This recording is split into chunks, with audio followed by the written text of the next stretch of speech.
Hello, everyone. Welcome to week 3 of the Rival Recap Show. We talk German school football all day, all the time. Guys, the winner of the week 3 long 20, believe it's Tony Marullo. There was a lot of long punt returns, a couple long touchdowns to like Calvin Austin, maybe even the Patriots tight end guy, Farrow, whatever the heck his name was. I forget. I don't know. There were some long touchdowns, but not ones that were started. I believe it was Tyreek Hill's 54-yard touchdown. Tony Marullo getting paid from none other than Joe Narduli. These guys are good friends. These guys are such close. They never butt heads in this league, right? Joe paying Tony. Tony request that $20 unless someone audits me and I'm wrong. We got a stat request, guys. We got a stat request 3 weeks in a row. Stat request. You guys keep them coming. Mike Weston said, in my 2017 season, this is a crazy one.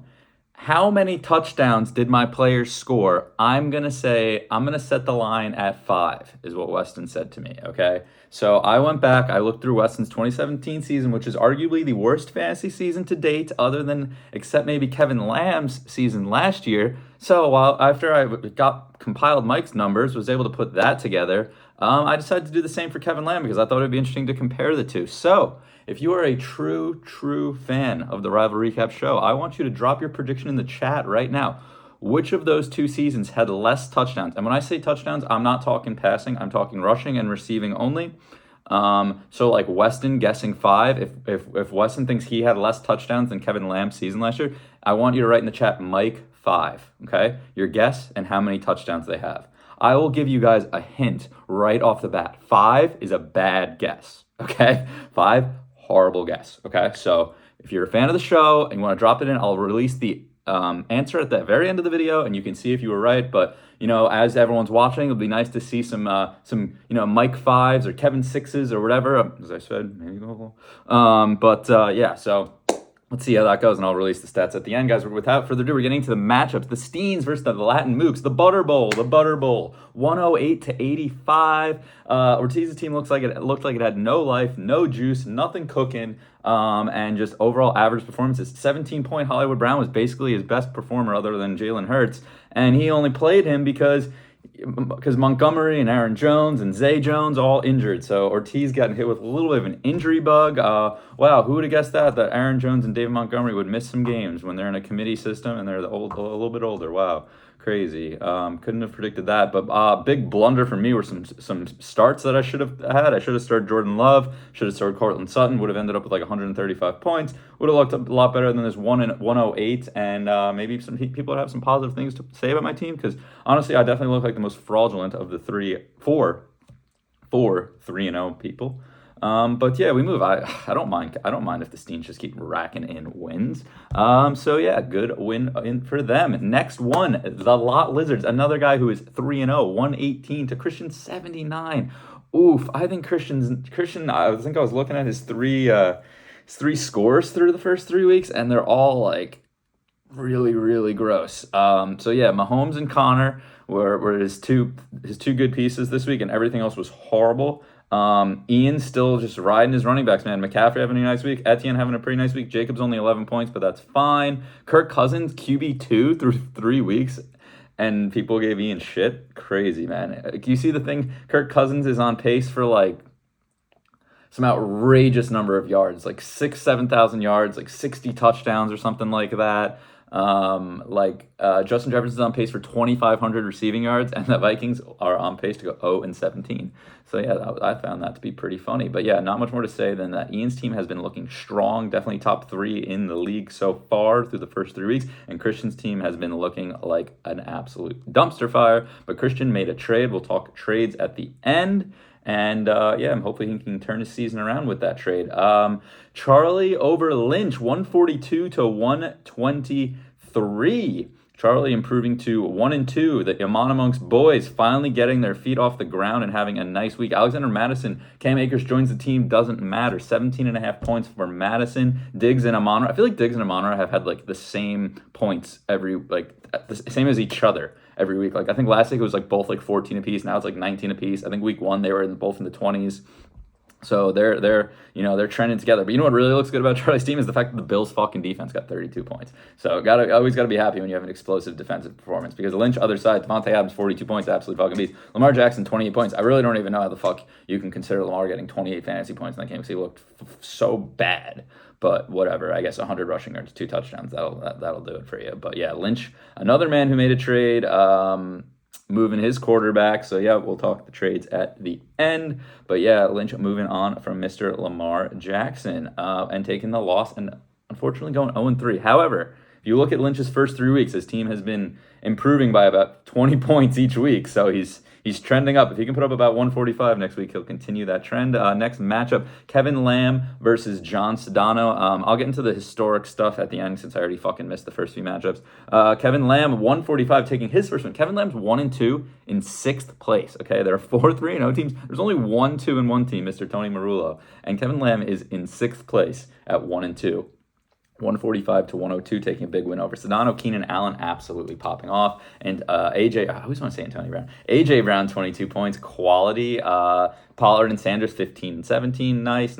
Lockett slowed down a little bit this week after having a nice start to the season. Other side, Sedano, 102. I think Sedano's first 3 weeks is like 99, 103, 102 or something like that. So, I mean, he's consistent, but consistently bad. Had to give him some shit for not starting Devin Akane. I honestly don't even know how to fucking say it. It's like a Dove Kleeman. How do you even say Dove Kleeman? Is it Dove? Like, I was pretty convinced I was saying it correctly until you guys quickly jumped on me. But I've never heard it said out loud, I guess. So I don't know. Whatever. I'm not the best pronunciator. I don't even fucking know what to say there.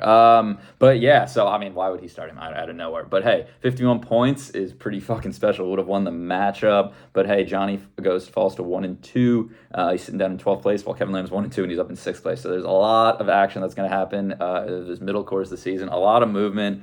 And let me tell you, no one's out of it. 206 to 117, the next matchup, Rast over Tony. I mean, 206, there's nothing to say but praise. I mean, this guy's got what we're talking about is one of the best benches / horizons for the rest of the season. He picks up Adam Thielen for a plug-and-play, 31.5 points. Jamar Chase and Debo, 25-26. Zach Moss, 22 points. Raheem Mostert, 45 points. He's got the Miami offense, 70-20, guys. That is bananas.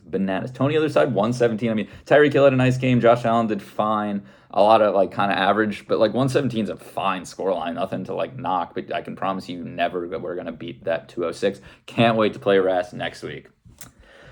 Next one, 97 to 73. Mike versus Joe. Two teams. Mike had 2 of the best weeks to start.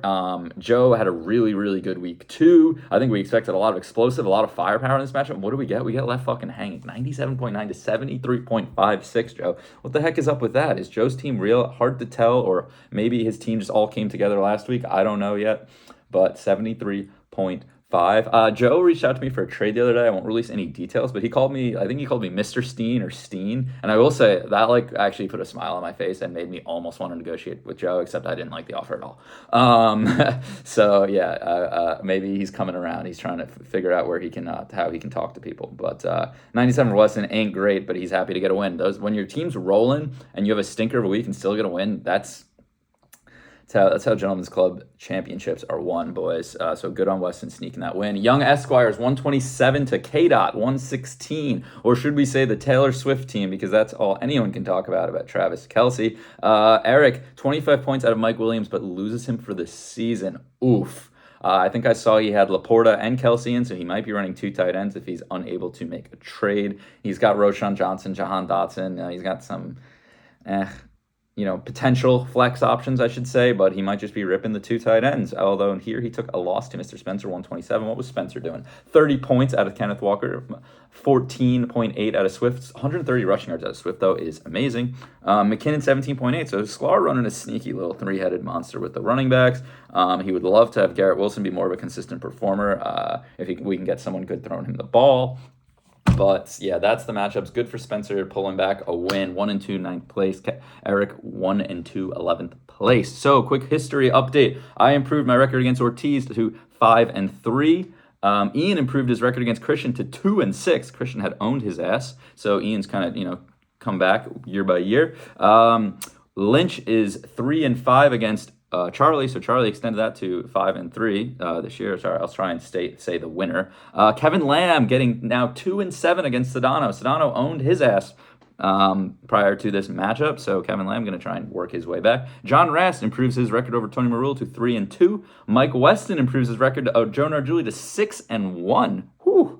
Mike owns Joe. Maybe that's why Joe was giving Mike so much respect last week, because Mike owns his ass. And the last one, Sklar improving his record to 3-5 against Eric historically. Guys, that's all I got. The trades I said I was going to talk about, I'm not really going to fucking talk a lot about them. I think Lynch did pretty well.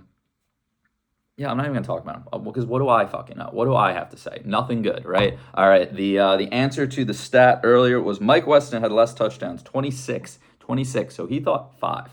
26. Kevin Lamb had 33, although Kevin Lamb had one extra regular season game. Either way, Kevin Lamb still has more average touchdowns per game. However, looking at both of these guys' seasons start to finish, Kevin Lamb had a horrible season. That is the worst season in Gentlemen's Club history. Looking at it against Mike's, like seeing some of the scorelines they were putting, Kevin Lamb went 2-12, and one of his wins was 66-58 over fucking Ian. So that was really just some tough stuff from Kevin. We know he wasn't mentally in it last year, but yeah. So Weston, it wasn't the worst, and although you do have the least touchdowns, and I'm not going to search that for anyone else. But yeah, Joe, I got a little suggestion for next week. Maybe after 4 weeks, we can start looking at some pretenders, some contenders. I think that's a good segment for you. If you don't, I will. And guys, without further ado, that's all I have today. I hope you guys enjoy Thursday Night Football tonight. And I'm sorry for not getting this out last night, but I went out drinking. What can I say? So have a good night. Enjoy the rest of your week, and God bless. Thank you.